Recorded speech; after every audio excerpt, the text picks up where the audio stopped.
Hi, my name's Christian Henson. I'm a professional media composer, which means I write for film, TV, computer games. However, I didn't go to music college, I didn't study music theory, and I can't read music. That shouldn't dissuade anyone from writing any kind of music, and more so, it shouldn't dissuade you from working with musicians. They're incredibly tolerant these days. I can't say they were when I first started out. And there are many amazingly talented human beings who have been hugely successful composers without that kind of theoretical knowledge. In fact, if you come up to Scotland and watch the amazing virtuosos that you get up here in what's called the traditional scene, or better known as the folk scene, none of them learn by reading music. It's all done by ear, so nothing to fear. The reason we have nothing to fear these days is we can work with computers. We can play stuff in, tidy it all up, print out a score, fine.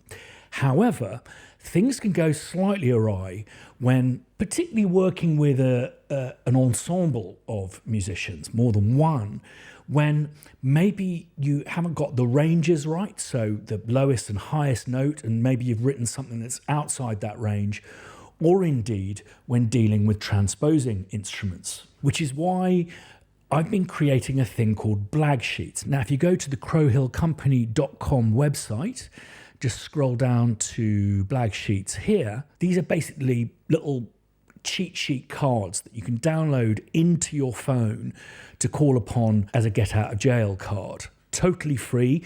There are posters available to buy, but if you just want to have it in your phone or on your computer, no problems. Just hit view, and there you are inside the blagsheet, whether it be one on modes or indeed we have one on modular synth, and we're currently working on one that discusses all of the instruments. The problem I've had with working on the move and not taking all of my reference books with me is the way in which the internet discusses ranges, transpositions, varies not just between sites, but between pages on those sites, Wikipedia, for example. So these blagsheets are a one-stop shop to get you out of jail. And kindly, a very dear friend, Alan Glenn, came in to explain to me why instruments transpose, because us composers find it, I don't know, a bit of a mind scramble.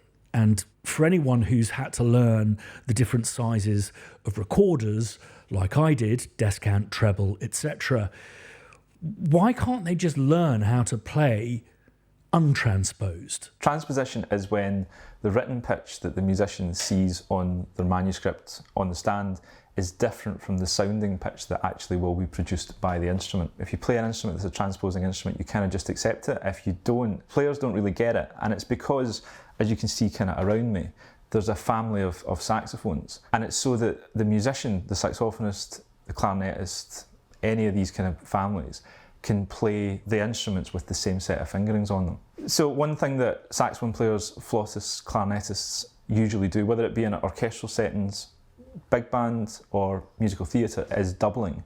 It's usually expected that we're playing more than one instrument, so quite different from a string player in an orchestra. A violinist will only ever play a violin, cellist only play a cello, whereas a clarinetist in an orchestra might be playing E flat clarinet, B flat, A and bass clarinet, potentially on the one concert. And it's so that they can go really quickly between the same family of instruments with the same fingerings, and they're not having to think about, oh, what am I on now, what instrument am I playing now, what fingerings am I using now. If you think about the spread of instruments, what you want is you want overlap. They're in different ranges. You can see again there's different sizes of instruments. The smaller the instrument, the higher the range. The longer the instrument gets, the bigger it gets, it will get lower in range. A range is just the lowest note to its highest. What you don't want to have is one instrument to basically have one range from the start to a note, and then from the next instrument to go from that stopping point of the last one to the next one. You want overlap. That allows for tonal colour. So each instrument will sound, it can play the same pitch, but it will sound completely different depending on where it is within the range of the instrument. I'm going to take a B flat, which would be on the first ledger below the stave. On a soprano, it's That is very low in its range. It's only one tone away from its very lowest note. It takes a lot of air to produce, so it's quite hard to play it quietly. You would see that as much more of the kind of range that the soprano would be quite happy in. But like I say, that first C was very low in its range. Alternatively, on the alto, so we're slightly bigger, which means that it won't go as high as a soprano, but it will go a little bit lower. That same note, that B flat that I originally played, is actually higher up on this instrument. So when you play this one instead,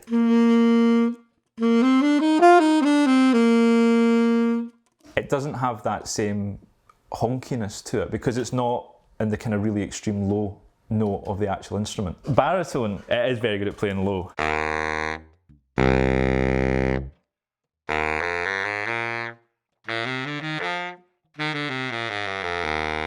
I mean, you can just see it even by just me trying to pick it off a stand.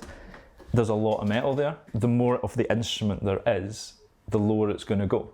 It's just it's the same as if you think about string instruments. The bigger the actual body of the instrument is, the lower the pitch is. Sopranos just, it can't get there. That's literally the lowest note I can play on that. I play flutes and clarinets as well, and the actual families of instruments have slightly different fingerings. So if you're going from a saxophone to clarinet, it's a different set. From clarinet to flute, it's a different set.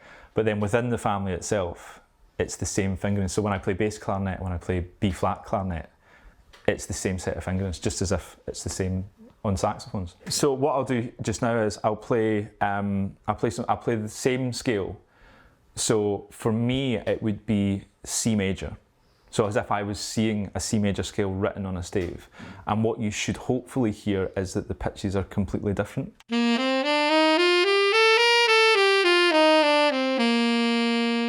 So exactly the same fingerings.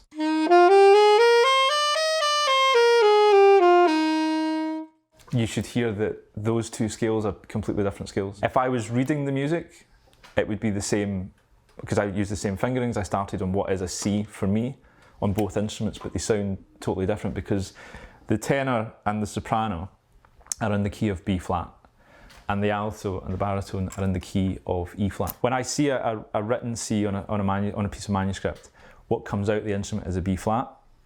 When you see a written C for these two, so for soprano and for tenor, if I see a C on the manuscript paper, it's a B flat that's played. These two are in E flat, so if I see a C on the manuscript, it's an E flat that's played. So to recap on what Alan's saying, when you're working, for example, with a B flat instrument, when you write a C, the note you actually hear is a B flat, which is 2 half steps down, or 2 semitones. 1, 2.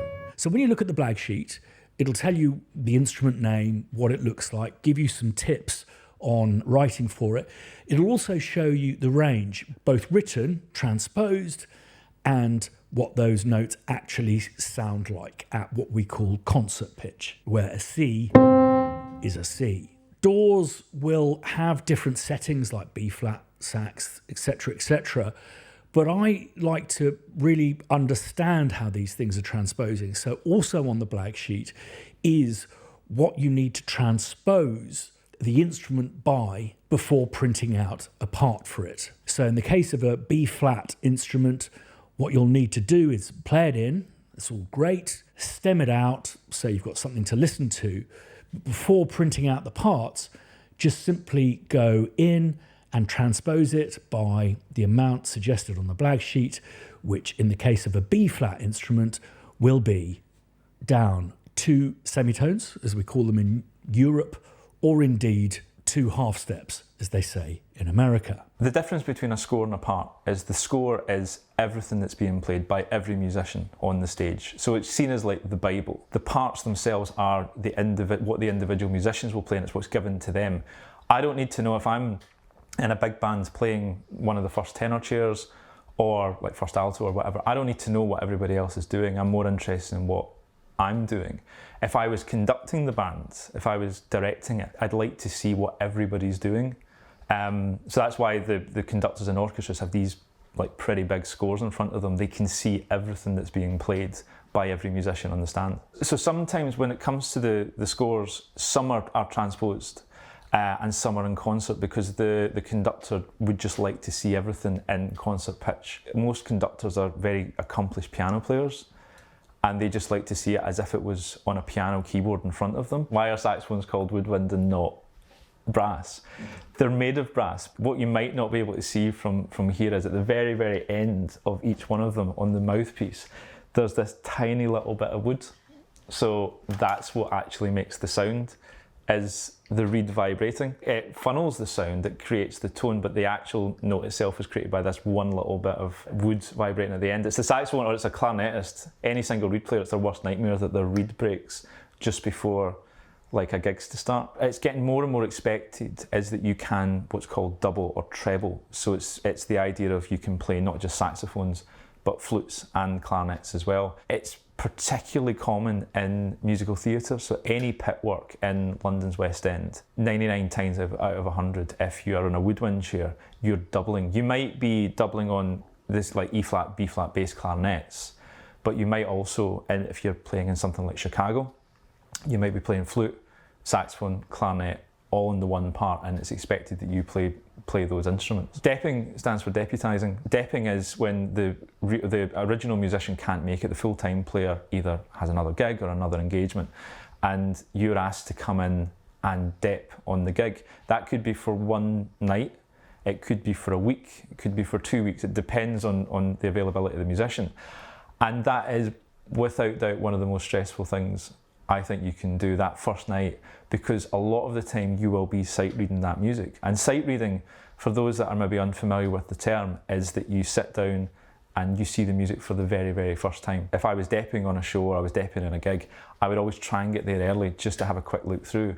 But really it's you're playing as you go. Could you imagine going in and having to sight read an entire show? So not just one piece of music, but the entire show, and having to switch fingerings. And it's bad enough when you're having to switch families of instruments, but then if within the family of instruments you have to change the fingerings that you're using, it just makes our lives easier that these are all the same fingerings. And you have to remember that when you're going in as a dep, these are big productions that you're going into. People have paid a lot of money to come and see it. It might be a special occasion for them, it's a big thing.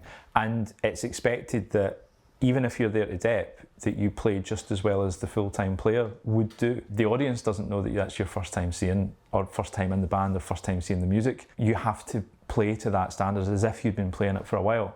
Luckily, a lot of times the productions, when you see, particularly in musical theatre, it's exactly the same part. So if you play the first reed part in Les Mis, and then you play it somewhere on a tour, it's probably the same part that you're going to play. So if you've played it once, you will play it again at some point. It can get quite stressful, but it's one thing that, again, doublers, woodwind players, brass players as well, you know, it's something that we kind of do a lot of, is just into shows, particularly saxophone players. I concur with Alan here. I have parents from a show business family, and particularly in pantomime, where literally every town in this country, the UK, will have a pantomime happen over Christmas. So literally hundreds of productions.